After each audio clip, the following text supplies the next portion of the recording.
A escrita para notação tradicional, ela surgiu por uma demanda histórica da gente notar a altura das notas, né? A altura definida de instrumentos tradicionais da música e da voz também, né? Foi até na época da música sacra, etc. Então, que começou a acontecer as primeiras música barroca, começaram a acontecer as primeiras tentativas de notação musical. E por que eu estou falando isso? Porque a notação musical nasceu dessa necessidade da gente notar alturas. Só que isso é muito contraditório, ou contraditório não seria a palavra, não existe uma ligação com o mundo da percussão, entende? Porque os instrumentos de percussão, eles emitem articulações, alturas indefinidas, e a notação tradicional ocidental, ela foi desenvolvida para notar alturas determinadas de instrumento que produzem altura definida. Então, quando você tem um pentagrama, né? O pentagrama, dependendo da clave que você coloca aqui, por exemplo, se eu colocar uma clave de sol, ele indica essa clave de sol, cada nota, em cada linha, em cada espaço, qual será a nota que a gente vai ler ali, né? Se eu mudo a clave, boto uma clave de Fá, todas as notas são modificadas e passam a ser outras, né? No caso da clave de sol, aqui seria um Mi, no caso da clave de Fá, aqui seria um Sol, né? Então a gente vai ter diferentes leituras. E por que eu estou falando isso? Porque no caso da percussão, a gente vai abdicar desta clave tradicional, né? E vai construir as nossas claves. A gente vai construir, digamos assim, de certa forma, uma clave para cada instrumento, né? Porque cada instrumento vai ter uma emissão sonora diferente, vai produzir timbres diferentes, vai ter um idioma diferente, né? Então, a gente vai produzir novas estruturas de escrita para esses instrumentos, tá? E aí, por exemplo, vamos entender agora, utilizando como referência o pandeiro, tá? O pandeiro, ele é um instrumento que ele é muito rico sonoramente, né? Mas eu vou tocar aqui a levada básica do samba, né? Que seria isso daqui, ó. Tá? A gente tem aqui basicamente 3 articulações diferentes, tá? E eu vou notar elas aqui. Quem não sabe nada de pandeiro e quer aprender a tocar, tem um outro videozinho aqui no canal, aula ao vivo de pandeiro iniciante, para quem quiser ver, tá? Mas agora eu só vou falar de notação. Então vamos lá, a gente vai ter articulação grave, uma articulação que a gente chama de bloco de dedos e uma articulação que é o punho, e depois a gente repete o bloco de dedos. Então, com essas 4 articulações, ó, 1, 2, 3, 4, 1, 2, 3, 4. A gente tem uma levada básica do samba, tá? E aí, quando a gente escreve para o instrumento de percussão, a gente vai ter, na verdade, outras articulações aqui no pandeiro, tá? Para vocês entenderem o que eu vou falar agora. A gente escolhe o número de linhas suficientes para notar essas articulações, tá? Por que eu estou falando isso?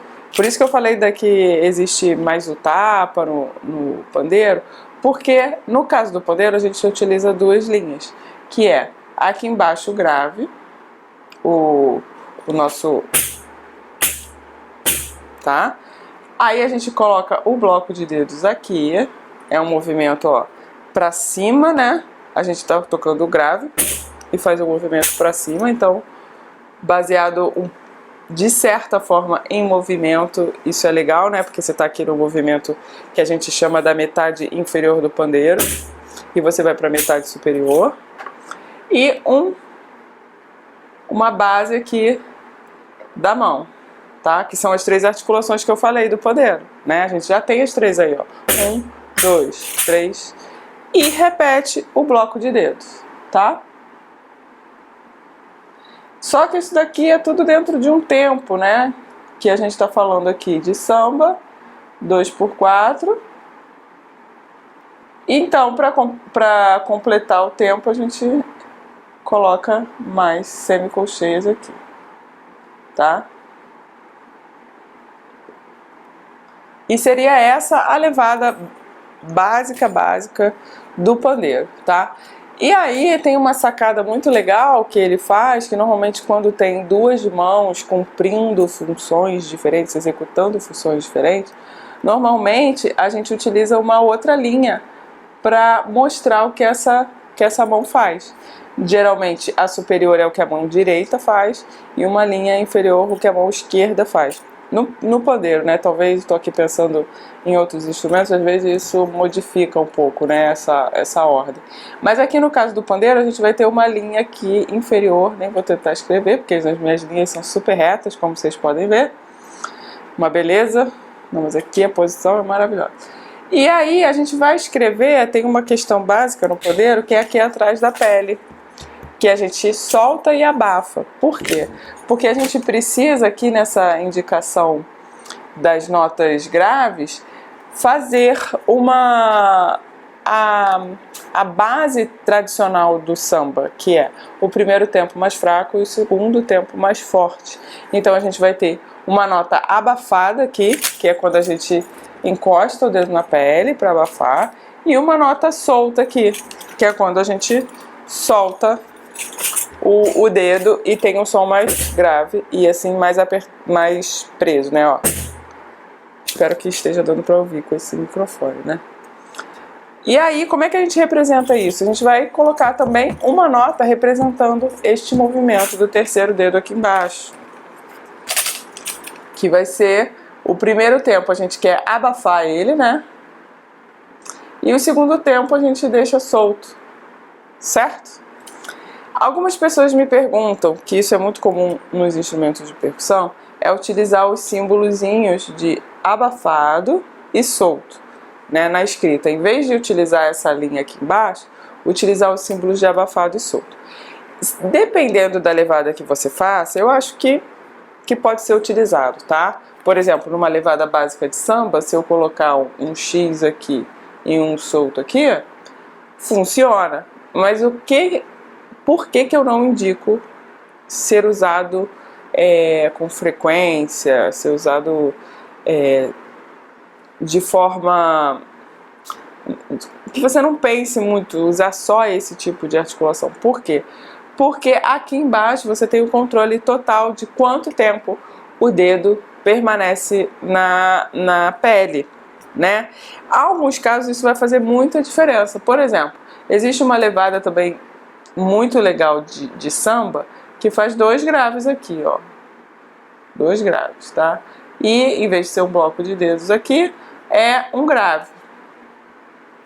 Só que este e este são abafados, tá? E este são soltos, que gera uma levada muito legal de pandeiro, que é eu costumo usar ela com um choro mais lento, uma música mais lenta. A gente pode usar esse tipo de escrita, né? Mas e aí? Por que eu falo dessa questão aqui? A gente sabe exatamente que o dedo aqui, ó, ele fica certinho. A gente sabe que ele está um tempo aqui, então esta nota e esta estarão abafadas, correto? Quando você bota o X, você perde um pouco a precisão, né, do movimento do dedo de baixo, porque se você seguraria até aqui o dedo preso, ou você prende aqui e solta, e prende aqui de novo e solta. Você deixa isso a cargo do percussionista, entende? Você perde um pouco o controle nesse sentido. É um problema? Muitas vezes não, entende? Por isso que eu falo que é válida esse tipo de escrita, né? Mas às vezes você precisa ter um controle maior. Por exemplo, aqui eu sei que o dedo vai ficar um tempo, então essas 2 notas serão abafadas, tá? Quer ver? Ó, vou tocar essa levada aqui que é muito legal, pra gente entender a sonoridade que isso gera, ó.